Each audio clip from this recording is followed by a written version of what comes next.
Bom dia, bom dia, bom dia, pessoal. Satisfação enorme estarmos aqui em sintonia no intuito de avançarmos no nosso conteúdo trimestral. Lembrando que no bate-papo de hoje vamos conversar sobre o universo e seus astros.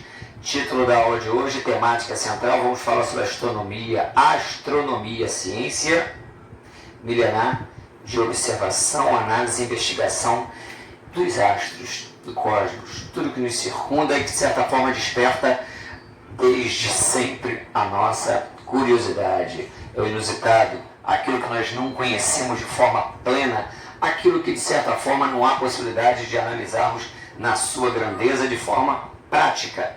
Tudo trabalha em cima de teorias, teses que são vistas como mais aceitas num momento específico ou no intervalo temporal específico. Beleza. Lembrando que depois do nosso bate-papo, no finalzinho vai ter uma imagenzinha fixa desses registros aí que eu já me antecipei para que vocês tenham a possibilidade de ter o resumo de tudo aquilo que estivermos conversando. Show! O universo e seus astros. Astro nos remete a qual conceito do ponto de vista astronômico? Elementos que apresentem massa.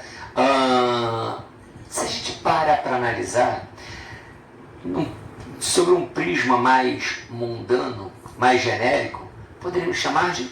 é aquilo que nós chamamos de coisas.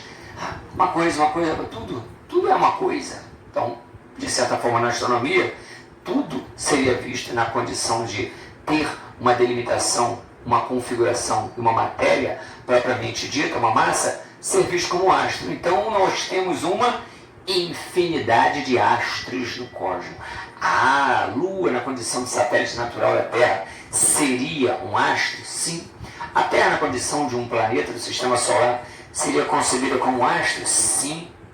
O Sol, na condição de estrela mais relevante para nós terráqueos, porque é dela que emana a luz que permite toda a simbiose de vida na Terra, seria vista o Sol como um astro? Com certeza. Então nós temos um objeto errante que estivesse atravessando a atmosfera da Terra, seria concebido como astro? Sim. Então nós temos uma infinidade de conceitos, de elementos, de astros que poderíamos mensurar. Mas vamos fazer um recorte, vamos fazer uma delimitação e vamos então trazer à tona alguns dos principais astros, planetas. Para um astro ser visto como um planeta, ele precisaria atender algumas exigências básicas. Primeiro, uma dimensão considerável. Se a gente para analisar, precisaríamos também identificar esse elemento como iluminado e não luminoso. Não pode emitir luz. Poderíamos avançar e perceberíamos que uma outra exigência seria: precisa realizar movimentos, não pode ser estático. Opa! Se a gente avança, ele precisa ser centro de gravidade. Um planeta, um objeto de menor dimensão, giraria ao seu redor. Ou seja, o planeta varre o seu entorno. O planeta é o centro de gravidade. Ele demonstra que é importante e outros elementos menos importantes o circundam, giram ao seu redor. Algumas das exigências básicas. Esteves, Plutão deixou de ser planeta há algum tempo atrás. Beleza. A União Astronômica Internacional identificou, reanalisou, reclassificou Plutão como um planeta de segunda grandeza, um planeta não, em decorrência de que algumas dessas exigências não eram preenchidas. Sim. Uma dimensão reduzida, se a gente para analisar uma órbita que não é convencional, Sol, a órbita, ótimo. Plutão vinha, de repente mergulhava nos confins do universo. Nenhum objeto produzido pelo homem conseguiria identificar Plutão nesse período em que ele, na sua revolução, na sua translação, na sua volta ao redor do Sol, ele realizava um bizarro mergulho, caracterizando uma anomalia na sua revolução, sua volta ao redor do Sol. Além disso, Plutão, Caronte. Se Caronte fizesse isso ao redor de Plutão, Caronte, satélite natural de Plutão, Plutão não seria rebaixado. mas Plutão não conseguia ser centro de gravidade. É como se um estivesse brincando de piquetar. Onde Plutão fosse, Caronte ia atrás. Isso demonstrava que ele, Plutão, não conseguia ser centro gravitacional. Algumas exigências para identificarmos que um astro é visto como um planeta, desde que atenda algumas exigências básicas. Vamos avançar. Galáxias, galáxias, galáxias. Se eu pego ou preciso identificar um ponto em algo palpável, isso é fácil. Basta que eu crie referenciais também no plano material. É fácil identificar um estado? Sim. É fácil identificar um país? Sim. É fácil identificar um continente? Sim. É fácil identificar uma rua? Sim. Um bairro? Um município? Com certeza. Agora, como eu vou criar referenciais no vácuo? Eu preciso delimitar regiões no interior do universo. E essas delimitações, elas atendem pelo nome de galáxias. Galáxias, portanto, nada mais representariam do que delimitações concebidas no interior do universo. Galáxias recebem nomes? Sim.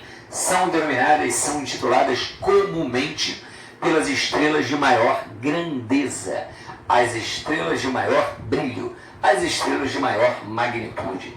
A galáxia de Alfa Centauri, a galáxia de Aldebaran, e assim sucessivamente. Então, pela junção das galáxias, eu tenho o universo. A junção de todas as galáxias me remeteria à concepção de universo. Para que serve isso? Eu estudei durante 20 anos, 30 anos, uma determinada área, porção do universo. Morri. Alguém gostaria de prosseguir os meus estudos e gostaria de analisar quais foram as áreas, as regiões que eu observei, que eu registrei, que eu analisei os elementos identificados por mim. Então, na verdade, se a gente para analisar, ele vai perceber que uma determinada região foi delimitada, identificada, e nessa concepção, nessa conjuntura, ele vai prosseguir estudando aquela vasta porção do universo, porém com específicas delimitações. Então, a minha galáxia, com a galáxia que eu escolhi, vai ter sua análise, sua investigação prosseguida. Ótimo, avançando. Estrelas, duas características são elementares: cores específicas e temperaturas, cores bastante elevadas temperaturas bastante elevadas, que na verdade oscilam entre 1.500 a 50.000 graus Celsius, e cores específicas. Show! Vou pegar a sequência cromática: vermelho, amarelo, laranja, branco e azul. Vermelho, amarelo, laranja, branco e azul. Então a vermelha estaria mais próxima a 1.500, sim. Brancas e azuis estariam mais próximos a 50.000 graus Celsius? Com certeza. Então, se a gente para analisar, numa ótica bem simplória, minha mãe comprou um botijão de gás, colocou ali o gás. Ela acendeu ali a boca do fogão e a chama saiu azulada. O poder calorífero dentro do botijão de gás é intenso. A chama tem uma temperatura mais elevada. A cor é peculiar. Quando o gás está perto de terminar, já começa a ficar meio amarelado, alaranjado. Poder calorífero dentro do gás menor, a pressão e a chama também tem uma temperatura diferenciada, uma diferenciação que tende a ser menor. E a cor também é específica, diferente. Amarelado, vermelhado, laranjado. Cores e temperaturas caminham lado a lado. Aqui em casa, no botijão de gás, e no cosmos através da análise estelar. Show de bola! Interessante a gente ter uma informaçãozinha aqui. Estrelas nós analisamos sob o prisma do passado. Eu já ouvi falar sobre anos-luz, isso, de maneira muito simplória, sem cairmos nos pormenores da física. Anos-luz, viajando à velocidade da luz, o tempo que a luz demora para sair desse ponto e chegar aos meus olhos, os olhos do observador. Vamos imaginar, depois do Sol, Alfa Centauri, a estrela mais próxima de nós, terráqueos, está 4 anos-luz. A luz que saiu dela demora 4 anos para chegar aos meus olhos. Quando eu observo essa estrela, eu estou diante de uma estrela que emitiu a luz há 4 anos atrás, e essa luz viajou pelo cosmos, e a luz que eu vejo dela saiu dela há 4 anos. Vamos imaginar que simbolicamente, então eu vejo o passado dela, eu não vejo o presente. O que eu estou vendo agora foi produzido há 4 anos. Se hoje ela morrer, durante 4 anos, eu vou chegar no meu quintal à noite, olhar para o céu e vou ter a sensação daquela estrela estar lá. Aquele ponto luminoso vai estar ainda emitindo luz? Não, ele não existe mais. A fábrica de energia não existe, a fornalha apagou, a estrela morreu. Mas a luz que saiu dela vai continuar viajando pelo cosmos durante 4 anos. E eu vou ter a sensação desse feixe luminoso ainda representar a existência dessa estrela. Interessante, não é isso? Maravilha! Avançando, asteroides, fragmentos de composição específica podem ser rochosos, metálicos, ou a composição mista, que existem, vagam no cosmos em regiões específicas. Ótimo. Temos aí entre Marte e Júpiter, o cinturão dos asteroides, temos depois de Netuno, o cinturão de Kuiper, temos o cinturão de Oort, ou seja, existem vários cinturões. O problema é, quando eles estão vagando nesses cinturões. O problema é quando eles saem das suas órbitas e criam uma órbita específica. Aí, nós nos deparamos com bólidos, fragmentos, que atravessam pontos onde planetas irão passar. É um problema? É. Na verdade, há 65 milhões de anos atrás, um fragmento de grande proporção, estamos falando de montanhas que vagam.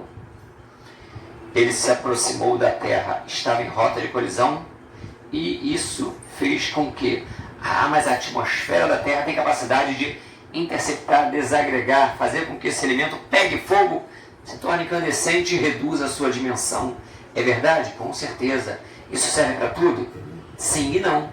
Estudos demonstram que fragmentos da dimensão de um ônibus, se aproximarem e atravessarem todas as camadas que compõem a atmosfera da Terra, troposfera, estratosfera, mesosfera, ionosfera e exosfera. Essas camadas atravessou, vai pegar fogo, e esse fragmento, essa rocha, essa estrutura com a dimensão de um ônibus vai atingir a superfície terrestre com a dimensão de uma ervilha. Beleza, mas esses fragmentos maiores, eles vão pegar fogo, podem se fragmentar, mas mesmo assim continuarão com uma dimensão monstruosa, passível de trazer sensíveis prejuízos à vida humana. E, na verdade, há 65 milhões de anos atrás, quando um fragmento de grande proporção impactou, imagine que eu estivesse batendo com o pé num tapete, poeira levantou, tapete empoeirado, poeira levantou, ótimo. Vamos chamar de tapete a superfície terrestre. Meu pé, esse meteoro, atingiu poeira. Nenhum ponto da superfície terrestre recebeu um feixe de luz durante 6 meses. As grandes florestas equatoriais, latifoliadas, perennifólicas sucumbiram. Florestas dos moldes da floresta amazônica deixaram de existir.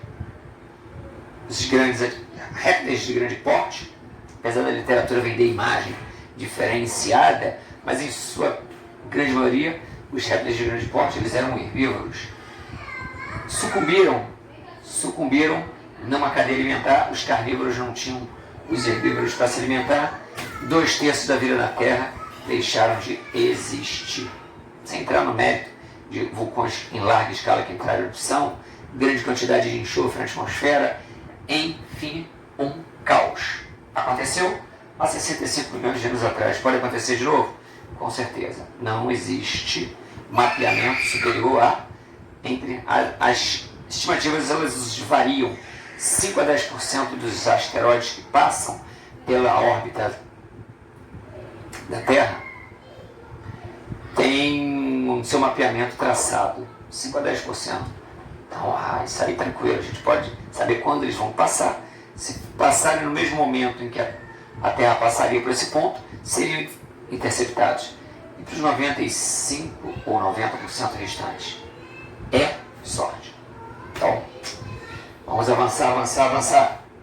Processo de formação do universo. Teoria mais aceita, Big Bang. Big Bang, grande explosão. Vamos imaginar o seguinte. Aproximadamente 13,5 bilhões de anos atrás, num ponto do cosmos, poeira, partículas, gases começaram a se congregar em um ponto, segundo os teóricos, com a dimensão menor que a cabeça de um alfinete. Esse ponto começou a girar, não suportando essa energia, a liberou de forma giratória. Então foi uma grande explosão que ocorreu há bilhões de anos em espiral, liberando matéria, massa, energia suficiente para formar tudo que nós concebemos até hoje. Ele é finito, infinito. Existem enfrentamentos de ideias. Em decorrência de quê? Finito ou infinito? Infinito. Se a gente sair hoje da Terra e vai em direção à Lua, eu percebo uma distância x. Se eu vou ano que vem, eu vou perceber uma distância y. Y maior. Os objetos estão se distanciando, os astros estão se distanciando uns dos outros. Uma nítida percepção de universo em expansão. Acredita-se também que ele seja finito, porque liberou energia até um determinado ponto. Depois desse ponto, não existe nada. Então, mas os objetos em expansão, eles estão se expandindo infinitamente? Não se sabe.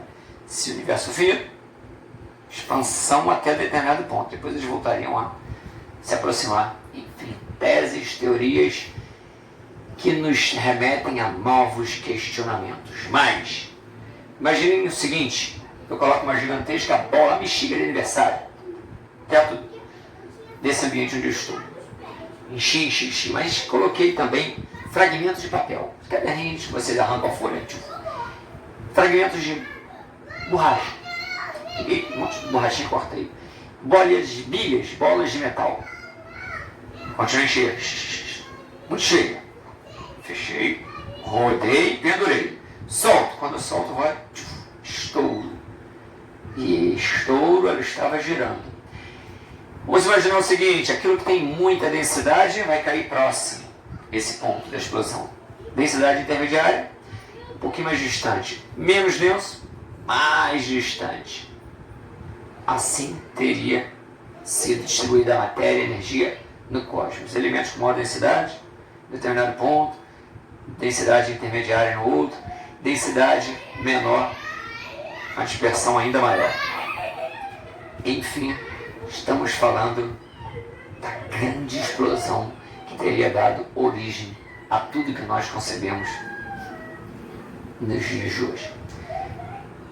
Se a gente avança, a gente se depara com o item 3, que nos remete a tentativa, anseio, busca, necessidade de caracterizar uma das principais categorias estelares. Você falou estelares, você faltou um R aí. Pode ser estrelar ou estelar. Os dois termos são concebidos como corretos. Vamos então analisar algumas características de estrelas. Começando pelas binárias eclipsantes. Binárias, lembra? 2. Eclipsante, eclipse. Vamos imaginar o seguinte. Eu tenho duas lâmpadas. Coloco uma ao lado da outra. Numa estrada escura, vocês estão vindo de carro sentido contrário. Eu coloco uma lanterna. Lanterna. Uma ao lado da outra. Acendo as duas. Vocês vão ver um ponto muito luminoso. Vocês não vão ver dois. Vocês estão muito distantes de mim. Se eu fizer isso, colocar uma lanterna à frente da outra, vocês vão ver um ponto menos luminoso. Assim forte, assim fraco. Forte, fraco. Vamos associar isso aí às estrelas. Duas estrelas, quando estiverem lado a lado, vão apresentar um ponto muito luminoso. Duas estrelas, quando estiverem uma à frente da outra, um ponto menos luminoso. É isso que as estrelas fazem em um intervalo pequeno de tempo, minutos. Duas estrelas que realizam eclipse. Se uma estiver ao lado da outra, paralelo, o ponto luminoso é intenso. Se estiverem uma à frente da outra, conjunção, o feixe luminoso, o sistema apresenta uma luminosidade menor, abaixo daquela que eu tinha visto alguns minutos antes. Estrela mais baixa do Cruzeiro do Sul. Se eu fizer um trabalho de observaçãozinha, 15 a 20 minutos, olhei, vou perceber que essa estrela mais baixa, ora vai estar com um brilho superior ao seu entorno. As demais do Cruzeiro do Sul é o entorno. Ora, o Cruzeiro depois ela vai estar com um brilho na mesma grandeza. Então eu consigo fazer uma observaçãozinha, fácil, poucos minutos, identificar estrelas que estão com um brilho mais intenso ou menos intenso. Às vezes tem isso, estou aqui fazendo alguma coisa, olha, o céu estrela brilhante, linda. Fazer alguma coisinha depois, quando eu vou tentar observar novamente, cadê aquela estrela? Vai vir com tanta facilidade, parece que ela sumiu. Então o que acontece? Aí depois eu vou fazer alguma coisa, olha, e eu vi com facilidade, por que eu não consegui vê-la alguns minutos atrás? Estamos diante de uma binária eclipsante. Avança, avança, avança. Variáveis cefeidas. Variáveis cefeidas. O nome da estrela é cefeida. Variável por quê? Porque ela varia. Varia o quê? Sua dimensão, por conseguinte, seu brilho. Vamos imaginar. Estrela aqui de uma grandeza X. Depois de semanas, não dá para fazer observação, portanto, mas Instituto de Pesquisa consegue identificar semanas. Fraca, depois de uma semana forte, expande o seu núcleo, depois volta a ficar mais fraca. Contraiu o núcleo, ficou mais fraca. Fraca, forte, fraca. Pode ser o contrário? Pode. Forte, contraiu o núcleo, fraca, expandiu de novo, forte. O importante é que é uma estrela que altera sua magnitude, seu brilho, sua luminosidade num médio intervalo de tempo, a partir do momento que ela expanda o seu núcleo ou contraia. Também são estrelas chamadas de pulsantes. Exigência, voltar à característica inicial. Fraca, forte, fraca. O início era forte, não forte. Fraca, forte. São estrelas pulsantes, variáveis cefeidas. Supernovas, vamos aqui rapidinho. Supernovas são pequenas, raras e explosivas. Pequenas, raras e explosivas. Imagina o seguinte, panela de pressão, mas a gente está fazendo a canjica. Ih, caramba, a válvula entupiu. Se a válvula entupir, a pressão do interior não vai poder ser liberada. Toda a panela entra em colapso. Então, a válvula é mais frágil para isso, facilitar, se der algum probleminha, liberar ali essa pressão. A temperatura no núcleo dessas estrelas supernovas é tão intensa que de tempo em tempo ela precisa explodir. Explodir o quê? A coroa estelar. Libera a coroa estelar e diminui a temperatura no seu núcleo. Beleza. Diante disso, elas conseguem perpetuar a vida. São pequenas, raras e explosivas. Só existem 4 catalogadas. Show! Anãs e gigantes, não coloquei ali com a mesma simbologia. Por quê? Porque não estamos diante de categorias de estrelas. Estamos diante de momentos na vida de uma estrela. Estágios no processo evolutivo. Vem comigo aqui que com isso a gente consegue identificar de que forma a vida na Terra vai chegar ao fim. Vamos pegar o Sol. Hoje o Sol está com aproximadamente 4,6 bilhões de anos. Quando ele estiver na faixa de 7,5, 8, ele vai, ao expandir o seu núcleo, altera a sua dimensão e vai diminuir a temperatura. Se hoje ele está na faixa de, esse nuance, 6.000 graus Celsius na coroa estelar, amarelo alaranjado, ele vai se transformar numa gigante vermelha. Vermelha, 1.800 graus. A temperatura vai demonstrar que ele reduziu, a cor vai demonstrar que reduziu a temperatura.